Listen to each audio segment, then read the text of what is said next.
All right, what is up, everybody? Welcome into today's edition of In the Game. I am your host, 𝗪𝗲, and as always, we're going to be diving into the markets.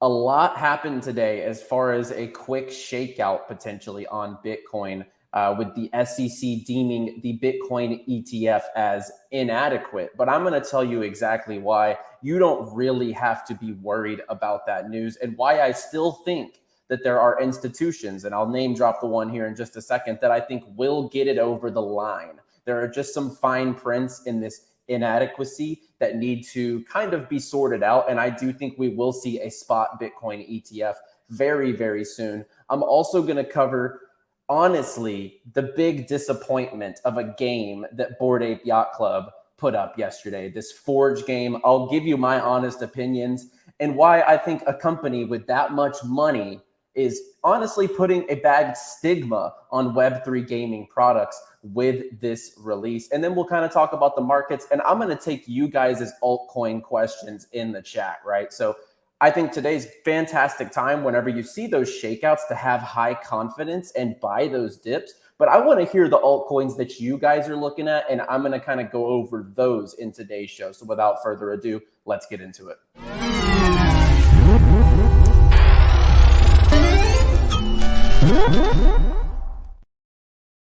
All right, and if you are new to the show, be sure to drop down and subscribe to the channel for more every single day here on Banter, and smash the like button down below. It helps us get in front of the YouTube algorithm and more people who are crypto junkies just like yourself. And quick shout out to our sponsors as well. Bybit for all of your trading needs. And we did add back 𝗧𝗪𝗋. So 𝗧𝗪𝗋 is another link we have down below. Reason being, obviously Bybit with the 𝗪𝗁𝗋. We know you guys in the US still need a place to be able to trade on leverage, etc. So 𝗧𝗪𝗋 down below. We know KuCoin is doing the 𝗪𝗁𝗋. So if you need a US friendly exchange, down below is 𝗧𝗪𝗋. And then last but not least, Vulcan Forge, one of the leading blockchain studios across the Web3 gaming space, and NordVPN. If you want to sign up for a VPN, navigate safely and securely throughout crypto, be sure to drop down in the description for all of our sponsors. So the big news today, and the reason, let's just go down and kind of see this activity today on Bitcoin for this massive spike downwards. We had such a good start to the day. I woke up this morning, Bitcoin was above 31K. I was thinking, oh, it's a great day, right? And maybe expecting to see some of the altcoins trickling upward. My coin market cap was saying that some of my favorite alts were up 10%, up 15%. I was like, all right, awesome. And then we get this, what at the time seemed like the markets react so quickly to this bombshell news that the SEC says spot Bitcoin ETF filings are inadequate. And Fred, I agree. This is deliberate market manipulation. Pump markets with the ETF news, then crash the markets with SEC news. And I think that's kind of what Rand says here. Rand says he's convinced at this point that Gary Gensler just watches the Bitcoin price. And anytime it's starting to get that bullish momentum, he just drops some sort of FUD, right? And this is exactly that. It's just FUD. So a lot of people started selling. A lot of people got shaken out of their positions. A lot of people might have gotten stopped out of a long position because of this inadequate statement here from the SEC. But when you read between the lines here, the big institutions, BlackRock, Fidelity, they really just want them to point to a couple of key details. And Ash Crypto here says they did not reject this ETF. That is the most important thing that you need to consider here. This was not a rejection. This was literally just a news drop to try to shake people out of their crypto and make you sell, make you scared, etc. The SEC have not rejected this ETF. They have asked BlackRock and Fidelity to name their exchange and some other info on the application. Don't let these big headlines scare you. Hold tight. Bitcoin spot ETF is coming sooner than you think. And I completely agree with that. Miles points out here, this is not a declination of the ETF. This is more of, trying to update the filing and the wording that they're pushing forward. Here's my opinion. I think that first and foremost, BlackRock is going to get this over the line. In my opinion, BlackRock has the strings. They literally are a part of the financial cartel, if you want to call it, that runs everything BlackRock is behind every big money play inside the US and honestly broader than that. So when you look at what BlackRock's influence is, I think that BlackRock is going to get this ETF over the line. I really do. And I think that today was a form of market manipulation. Absolutely. Like, this is honestly a big no headline. Like, this is not even a headline. And it's really frustrating that the SEC can go ahead and put this news out there and then basically tank the markets momentarily. But what we can see positively from this is Ethereum bouncing quite a bit. We saw Bitcoin basically reclaim that level. It went down below 30,000. Now we're back in 30,000. And whenever you're taking a look at Ethereum, Ethereum's kind of leading the charge.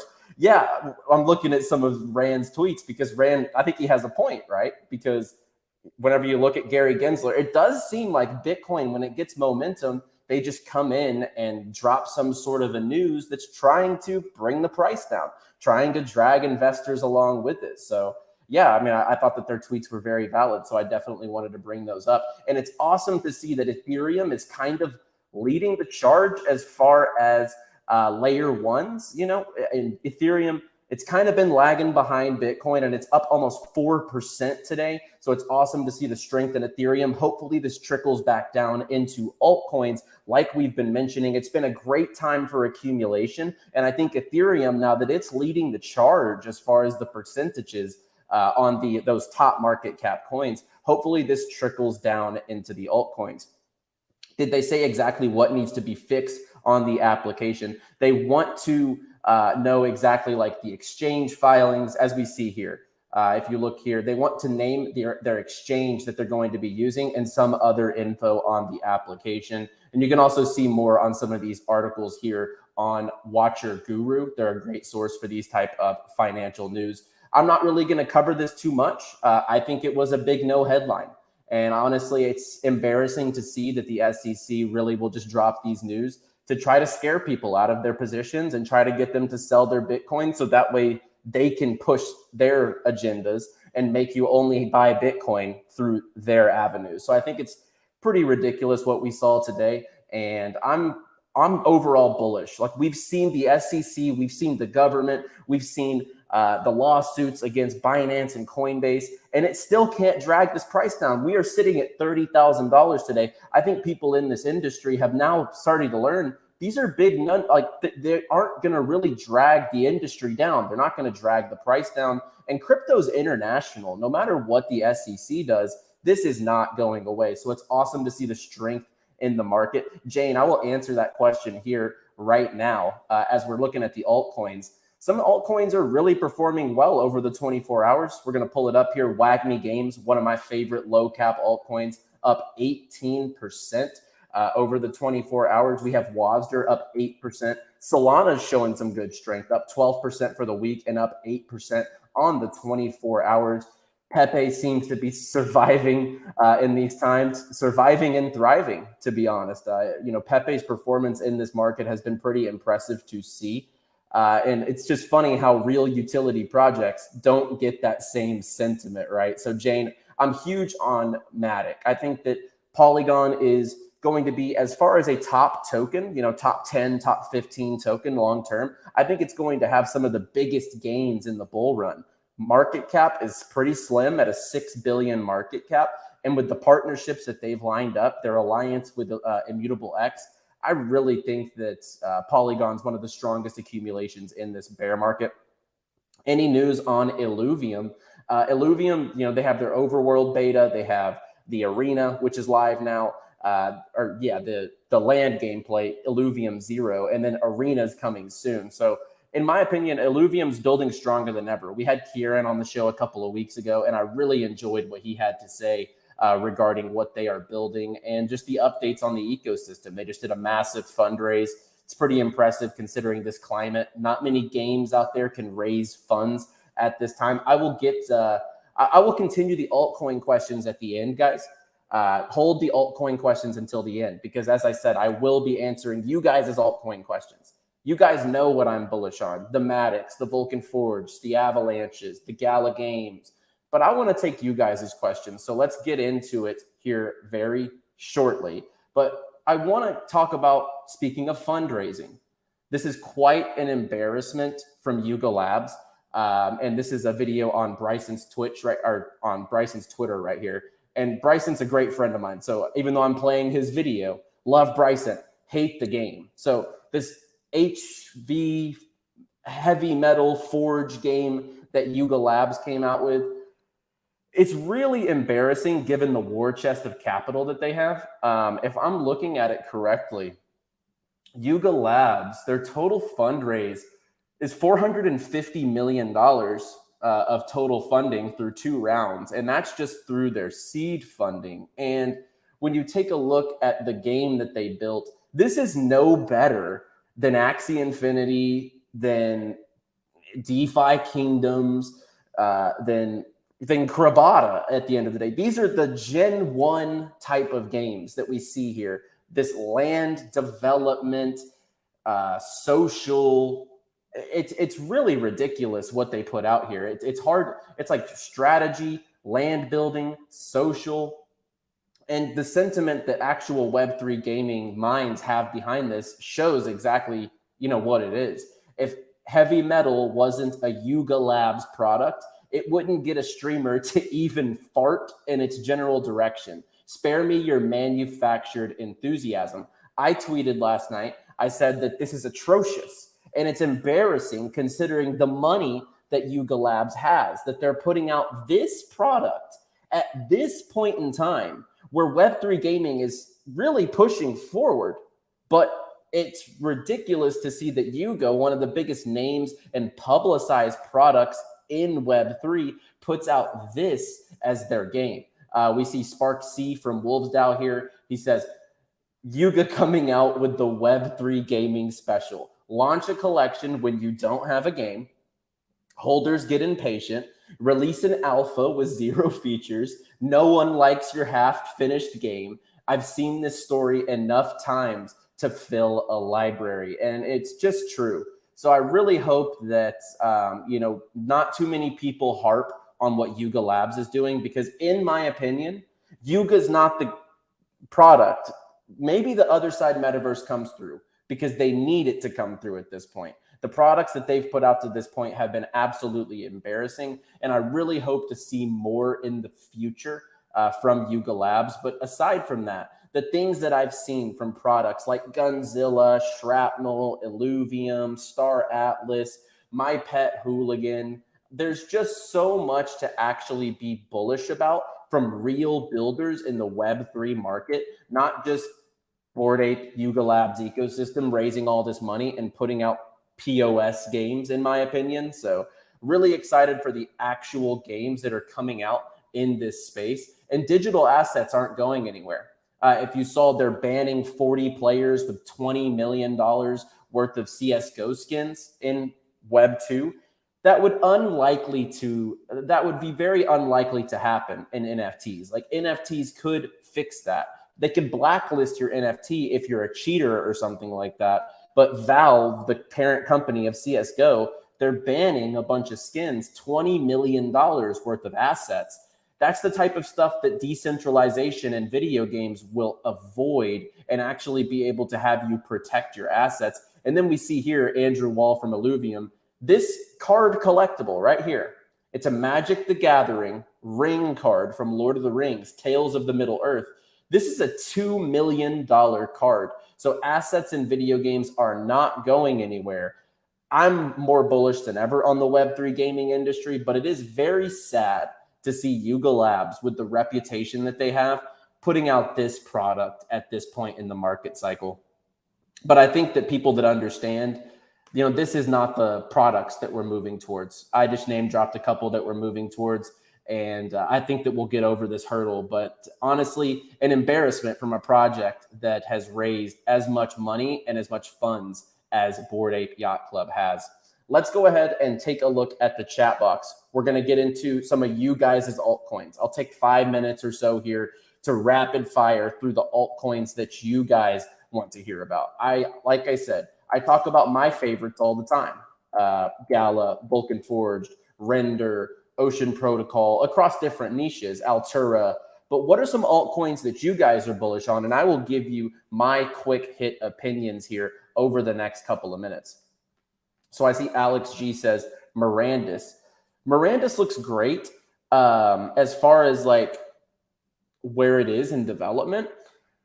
I don't know, like the Ethereum token, I don't know if that's going to be like a long-term bullish token or like have really good explosive price movement. But I think that Mirandus, they've been building that game for a long time. So I think it needs to come through for Gala's sake. I am bullish on Gala though. So you asked about Gala right after.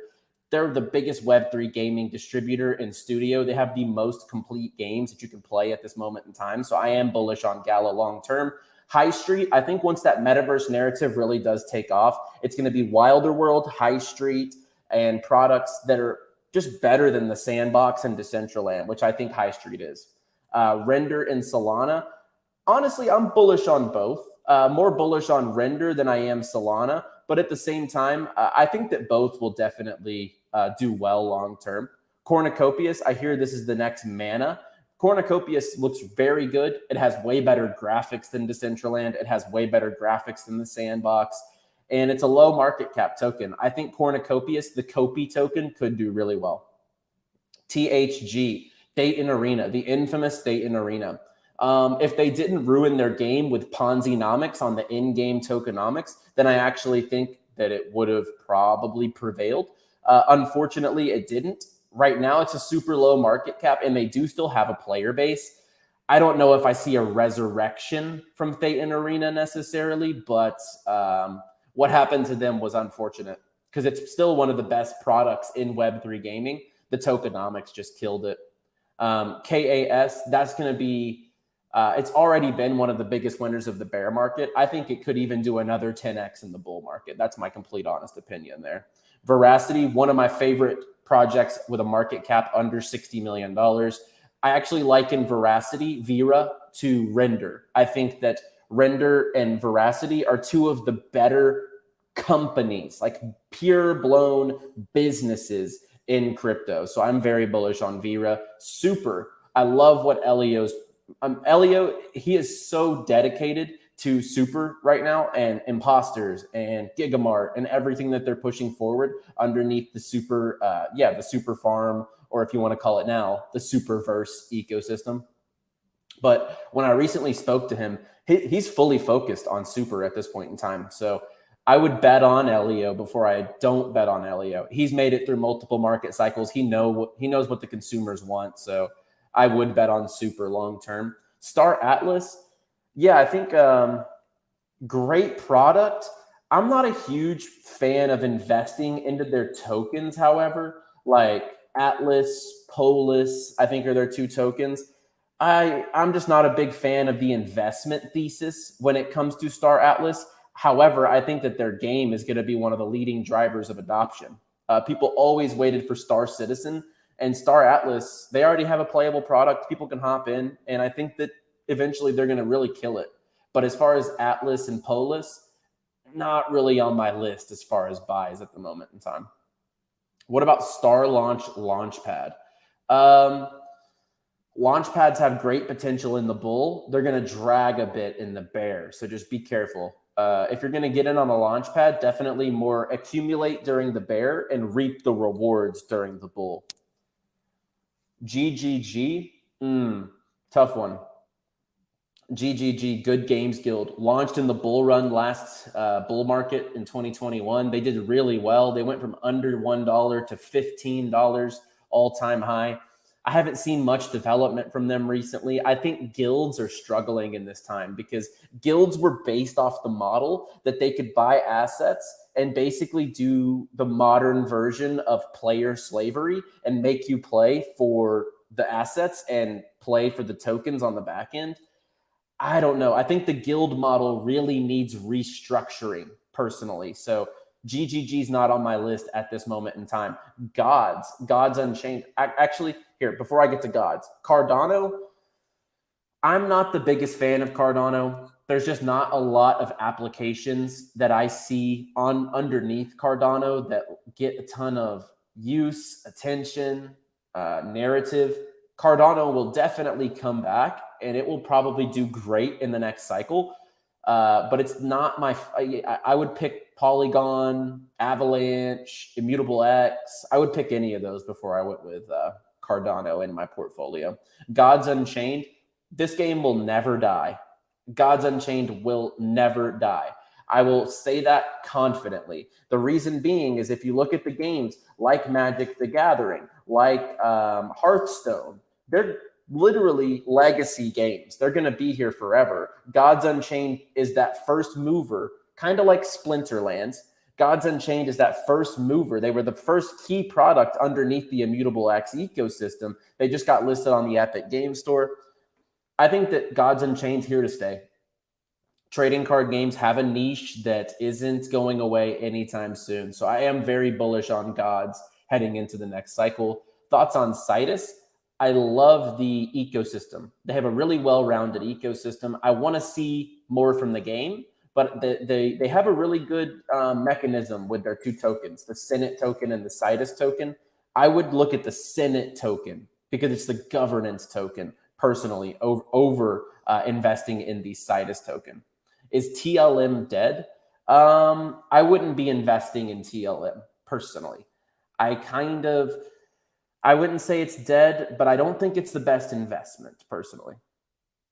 Is THG going to bounce back or is it done? As I mentioned earlier, it's going to be hard for them to resurrect because of their tokenomics. Unfortunate. Their product's great, poor execution, poor tokenomics, and it's tough. Yeah, it's just tough to navigate, in that ecosystem. Let's see here. Nakamoto Games, I think is going to do awesome. They're kind of like a lower market cap version of an Ultra, a Vulcan Forged, a Gala. I think Nakamoto Games is going to kill it for sure. 𝗏𝗏 is underneath. For me, my AI, the three main AI coins, right? Ocean, 𝗏𝗏, and SingularityNet. It would be just in that order. I'm more bullish on Ocean. 𝗏𝗏 would be my second play, and then the third play would be SingularityNet. Render's in a class of its own. So I would say Render, Ocean, 𝗏𝗏, then SingularityNet for me. Solana, long-term bullish. Solana isn't going anywhere. Chainlink, oh man, Chainlink just gets demolished regardless of the use case. It feels like every blockchain, every platform uses Chainlink and nothing ever happens. I don't have any Link in my portfolio personally. Altura, my favorite low cap coin heading into the next cycle. I say it quite a bit, but I think Altura is the easiest 10 to 20x that you're going to find in the next cycle. That's not even unrealistic. It's like a $20 million market cap, given their integrations with the Unity asset store, the amount of games that they're building with. They just announced a big collaboration with 𝗏𝗏𝗏. I think Altura is the easiest 10 to 20x that you're going to find in the next cycle.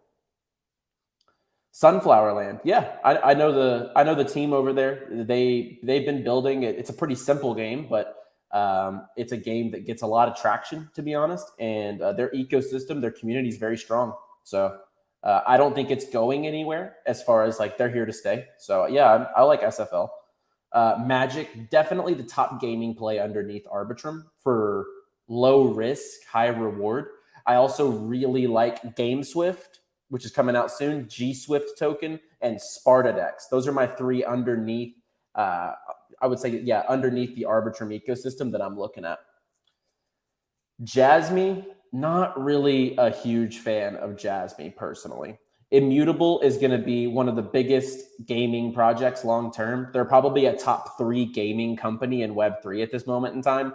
If those token unlocks play out during this bear market and then we get to a diluted market cap here very soon, I think that 𝗵𝗵𝗵𝗃𝗃 has tremendous upside. Aave is here to stay. I know a lot of people that use Aave. I've never been an investor in Aave, but I do know a lot of people that take advantage of their platform. We'll do a couple more here, and then I'm going to hop out. I do have to run here very soon. But Engine, guys, I say this quite a bit, but unfortunately with Engine, will it do good in the next cycle? Yeah, it probably will. But my problem is I talk to a lot of game devs. I talk to a lot of people building in the blockchain gaming space. I've never once heard someone using Engine. Never. That's just full disclosure. I have never once heard someone say, we're using Engine for this or that. So I don't know. Like, Engine just seems like a bunch of, I don't want to call it vaporware, but I don't know. I don't know. Engine's not my favorite. Don't get shaken out of your Engine bags because of me, but I definitely don't see anyone using it, which is a problem to me. YGG dead. I think that YGG needs an overhaul. They need to become more like an esports org and not a guild, if you know what I'm saying. Sand and Mana, they're not going to die. Sand and Mana are going to be here forever, but there's better metaverses out there with lower valuations, like 𝗬𝗓𝗏, in my opinion. Better product and also lower market cap, so more explosive potential to the upside.